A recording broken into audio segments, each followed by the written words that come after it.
हाँ दिलान साहिबा, मैं तो भूल ही गया था। एक इंटरनेशनल मेडिकल कंपनी की तरफ से हमारी कंपनी को दावतनामा आया है।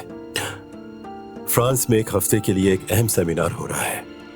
जब मैं कंपनी के R&D के मंसूबे देख रहा था तो देखा कि मास्टर्स के साथ आप कुछ और भी कर रही थी, लेकिन उस वक्त आप जा नहीं सकी। जान सकता हूं क्यों?